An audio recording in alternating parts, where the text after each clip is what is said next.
எல்லா நலமும் எல்லா வளமும் பெற்று இன்புற்று வாழ வாழ்த்துக்களுடன் வணக்கம். இந்த பதிவில் கடகம் ராசிக்கு வார ராசி பலனில் பார்க்கும் பொழுது, இந்த வாரம் உங்களுடைய ராசிக்கு அதிபதி 9, 10, 11 ஆகிய இடங்களில் அமர்றாரு. மீனம், மேசம், ரிஷபம் ஆகிய இடங்களில் சஞ்சாரம் செய்கிறதுனால தெய்வ அனுகூலம் இந்த வாரத்தின் ஆரம்பத்திலேயே இருக்குங்க. அடுத்தது தொழில் அமைப்புகள் சிறப்பாக இருக்கும். மூத்தவர் வகையில் அனுகூலம் உண்டாகக்கூடிய அமைப்பு, லாபகரமான விஷயங்கள்லாம் இப்போது நடக்கும். அதே போல் நாளுக்குடைய சுக்கிரன் இப்போது 9ஆம் இடத்துல வர்றதுனால தெய்வ அனுகூலம் ஏற்படும். அவர் 3ஆம் இடத்தை கேதுவை பார்த்துடுறாரு. இத்தனை நாள் வீகம் வகுத்துட்டு இருந்தீங்க, அந்த விஷயத்தில் இப்போ சாதகமான ஒரு முடிவுகளாம் இப்போது உங்களுக்கு கிடைக்க போகிறது. சூரியன் உங்களுடைய ராசியை பார்க்குறாரு.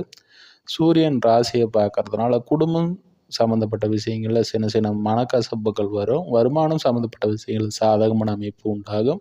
புதன் சூரியன் இணைவு பெறதுனால இப்போது புதிய முயற்சிகள் மூலியமாகவும் வெளிதூர பயணங்கள் மூலியமாகவும் ஒரு சாதகமான அமைப்புகள்லாம் பெறக்கூடிய ஒரு வாரமாக இந்த வாரம் அமையுதுங்க. இந்த வாரம் எதையுமே சாதித்து காட்டக்கூடிய ஒரு வாரமாக அமையறதுனால இந்த வாரத்தை நீங்கள் வரவேற்கலாம். அடுத்ததாக சிம்ம ராசிக்கு ராசி பலனில் சந்திப்போம் நண்பர்களே. நன்றி, வாழ்த்துக்கள்.